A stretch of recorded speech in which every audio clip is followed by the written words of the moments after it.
All right, welcome to the first module for Careers in Code. This module is all about how to get set up for success. So we're going to be talking about, introduce myself so you know that who we were hearing these modules from. We'll talk about you and your goals, and that is really for you to consider since this is not a live event. You and your goals are, and we will be meeting to talk about those goals. The purpose of this module is, again, for us to let you know what you need to set up for success and what's coming your way.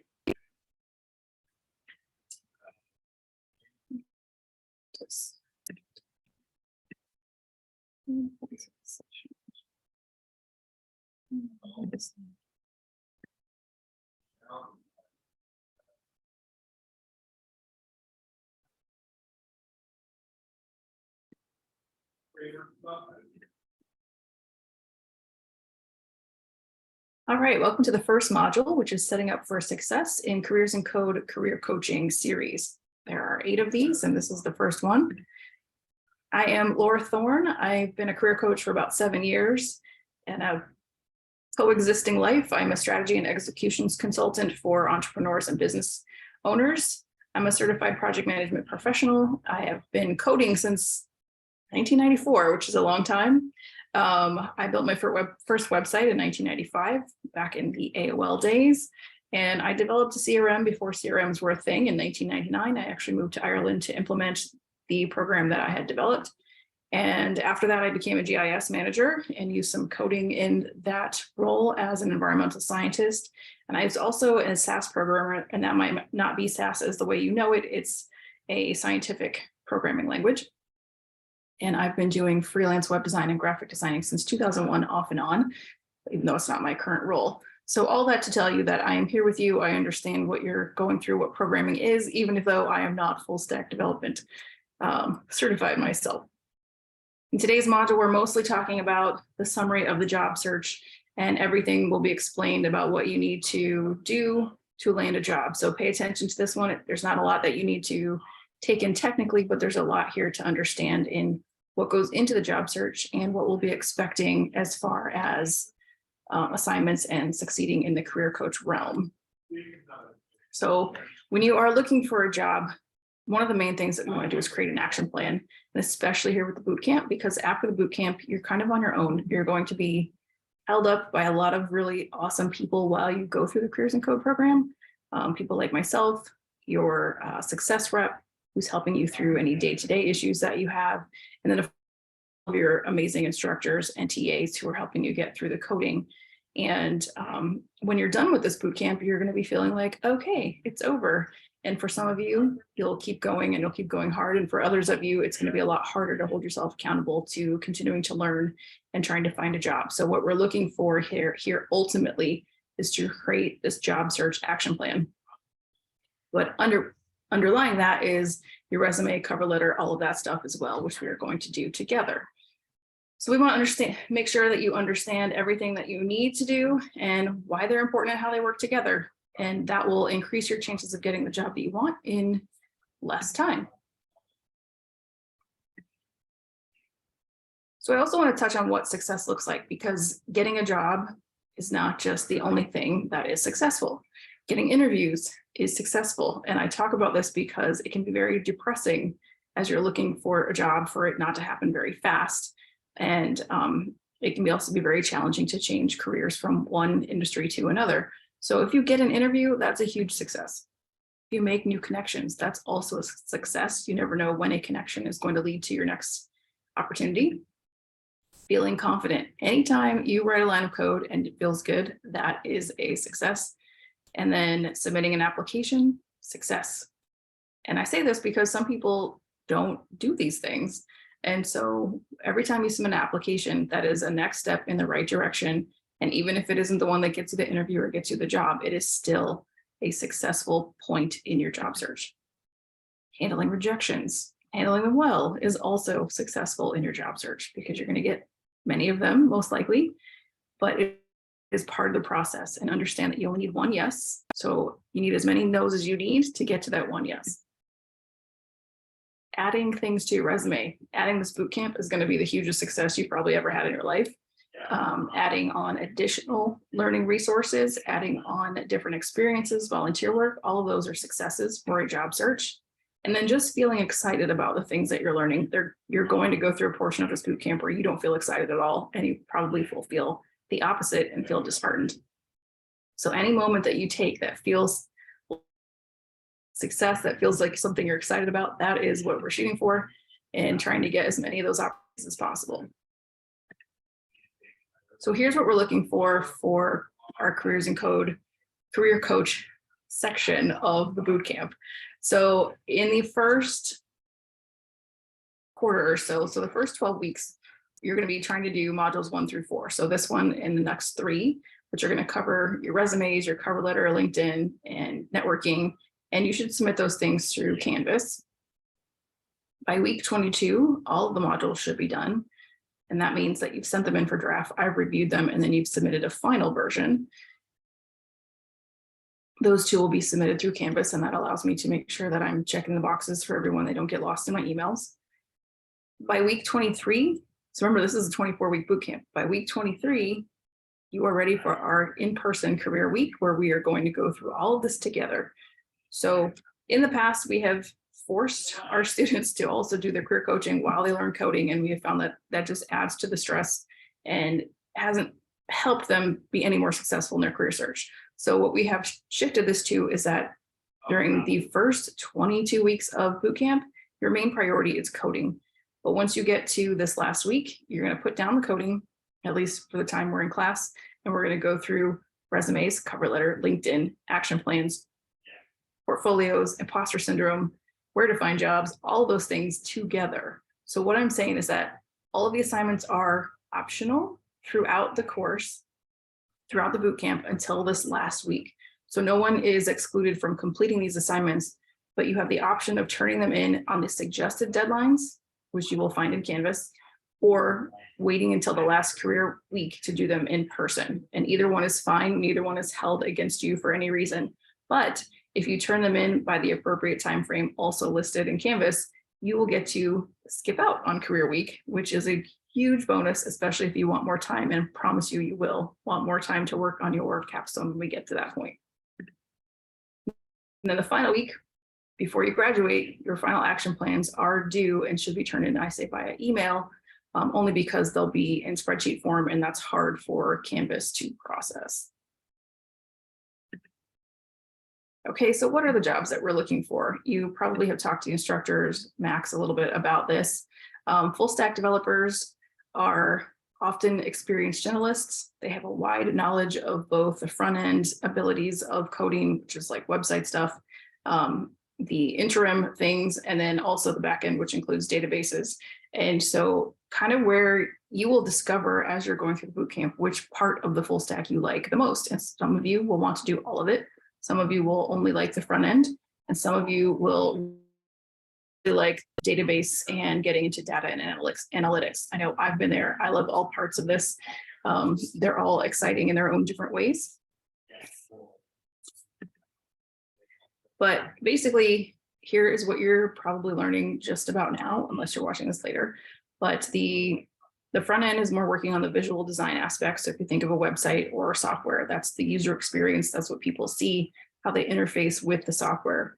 And then there are the things on the back end, which pull in the data, which collect the data and parse and filter and do all the things that, so when I click a button on a website, it goes out and grabs what I'm asking for and pulls it forward.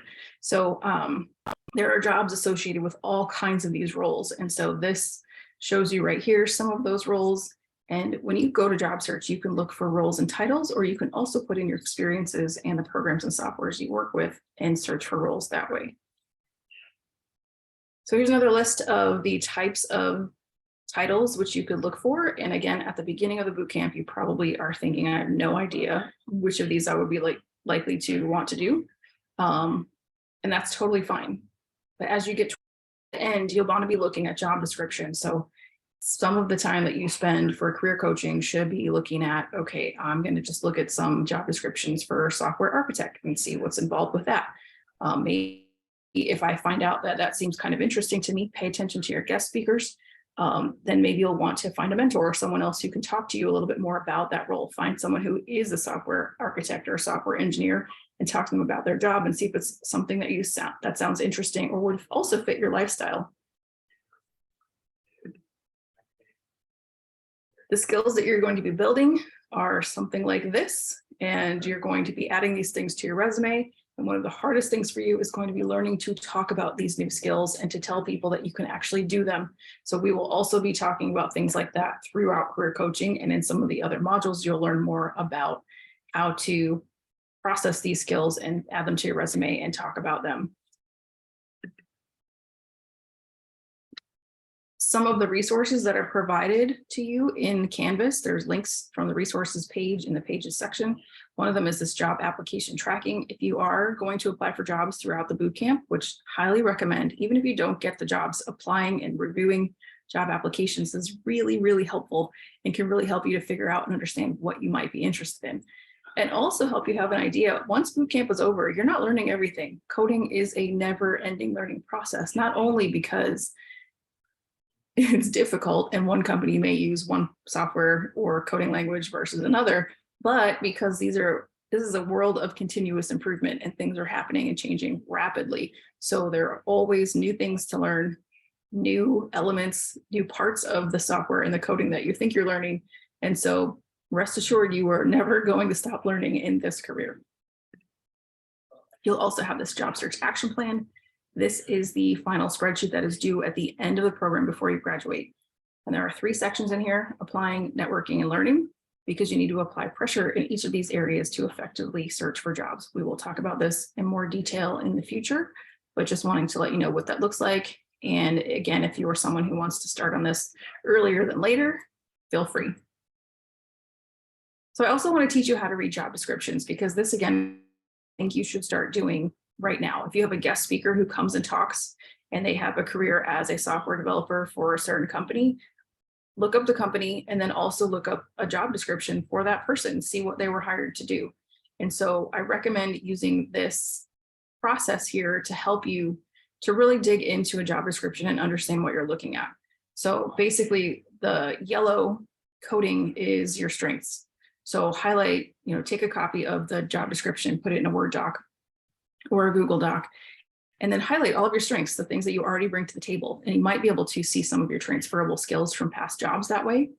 And then highlight it in blue or whatever color you like, but in this case, teal, and highlight all the places where you lack, where you feel like in an interview, you could not talk your way through that specific responsibility or qualification. And then in purple, you want to highlight all of your alignment. So these are the places where the company talks about things that excite you.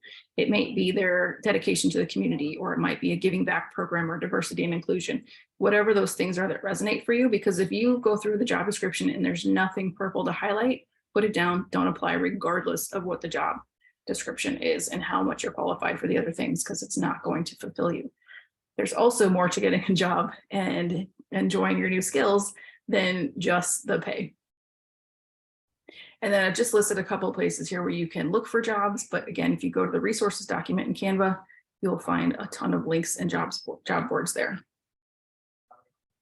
So I've been talking about this. The student resources are available in Pages in Canvas. So that's going to Canvas, and on the left-hand side in the menu, there is a Pages section. You will also find a job search checklist. So these are all the different things that you need to achieve these keys. You want to, key 1 is your knowledge, experience, and interest. That's where you build your passion. So when you find your passion, it is a combination of those 3 things. Navigating the industry means understanding what jobs are available, what jobs you qualify for, and who's hiring where. You remember, for this bootcamp, you are obligated to apply for a job that allows you to work in Syracuse for 2 years, but that doesn't mean that the company or the role has to be in Syracuse. So you could be working, living in Syracuse, but your paycheck could come from Microsoft or somewhere in California or anywhere else that you would like to be employed. So don't forget to look for those remote opportunities. And then setting yourself apart. A lot of what you're doing already in this bootcamp is setting you apart.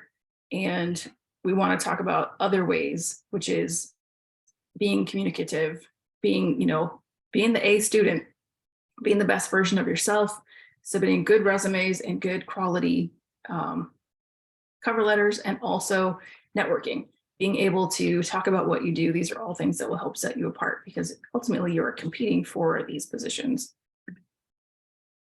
There's also a resume checklist. So before you turn in a resume to me, you should be watching the module that's associated with resumes, and then taking this checklist and comparing your current resume to this, and put your resume together and then send it to me, so that I don't send you feedback that says, go watch the module checklist.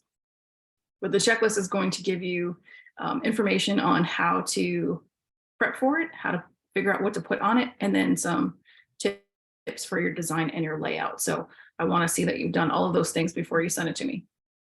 And then also a LinkedIn checklist, same thing. There's a list of do's and don'ts here. There are lists that you should, of things you can include in your summary. There are different things to put in your headline. And really, your LinkedIn, if you don't have one already, this is your door to so many people and so many jobs. So while no one can force you to create a LinkedIn, highly, highly recommended, and people who are hiring for roles and jobs, hiring managers will be looking at your LinkedIn before they invite you for an interview. So you want to make sure that you are not left out and not being invited in for an interview because you don't have one. So communication, this is a huge, huge part of this bootcamp. Some people don't want to ask for help and want to do things on their own. You might be introvert, you might just be shy, totally fine. But you want to start putting yourself out there, because in the job search, the more you can network and meet with other people and collaborate, the more you're building.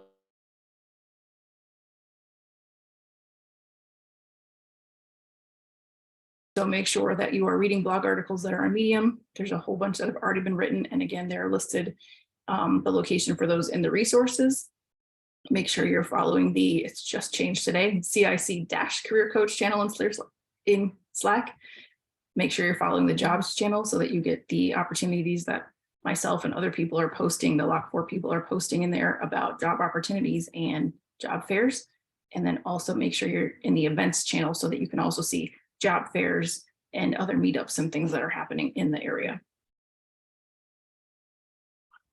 One of the last things we want to talk about is mock interviews. Interviews is one of the scariest part of the job search. It is also something that takes practice. So we've created a couple of different options for you. One is self-paced and the others are in person. So we encourage you to take advantage of the self-paced ones. And then also we'll be having in-person interviews during the last week of bootcamp when we're doing the career coaching. So building a portfolio, you want to not only have your bootcamp on there, hiring managers are looking to see not only that you have the technical ability, but you're also learning other things and you're engaged in the community. And so you can, and also this is a great way to network and possibly meet other people who can give you those opportunities. So volunteering, doing some type of freelance work.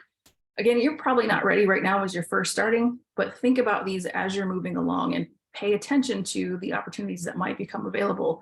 If you have a friend who you could help them with their website or something like that, that's great and something you can add to your portfolio. Join open source projects. If you just Google online for coding open source projects, you can join teams from people across the country who are working to solve something through code and get some experience that way, and also meet some new people and probably just have some fun with it.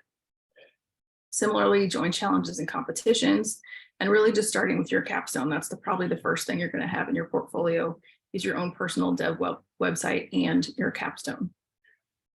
And the last thing that I want to say to you is consider that you're looking to be hireable. When you're going through the bootcamp, if you're not communicating with us, if you aren't trying to do your best, if you aren't asking for help, you're not offering to help other people, and you are not having a positive attitude, this bootcamp is hard, then it's not possible for us to refer you to jobs. And that's a terrible thing to say on the surface, but when we have 20 people going through a bootcamp and a company comes to us and says, hey, we're looking to hire, who do you recommend? We're going to be picking the people who are helpful, who communicate, who are helping others, and have a great attitude. So any single time you run into a challenge, the best thing you can do is try. And so we encourage you to take advantage of the TAs, the instructors, myself, the success rep, Anytime you run into a problem, contact the success rep if you have a problem at home. Anytime you have a question about careers, ask me. Anytime you have coding questions, you either ask Max. The instructors have open office hours all the time, and make sure you're reaching out to the TAs. They are here. The TAs are here just ready and waiting to implement their own skills, because helping people is one of the best ways to learn what you already have. And the TAs are people who have been where you are. They've already gone through the boot camp. So take advantage of all of them. Don't feel like you're being a bother or wasting our time. That's what we're here for. And with that, like I just said, this program gives you all the tools you need to be successful, both on the coding side and the career side. That's why it's appropriately named Careers in Code. And it's really up to you, though, to complete your assignments, to finish your capstone, and to be that person that we are looking to promote and really want to be rooting for and get a job here in the community. I do want to say, though, if you go through the boot camp and you decide that coding isn't for you, that's okay too. One of the things I talk about a lot as a career coach is imposter syndrome. You're trying something new. You hopefully will all love it and find an element of it, at least, that you love. You don't have to love all of it. But even in the case that you don't, it's okay. You tried, you did your best. That's still winning. That's still great. For yourself, you might learn that you didn't, this isn't something you want to do your whole life with, and you could move on to something else. But again, we're here to help. We're here to help you find the roles you might fit in. And hopefully in a couple months from now, you will be well on your way to finding your next career. If you have any questions, reach out to me on Slack, and I look forward to hearing from you.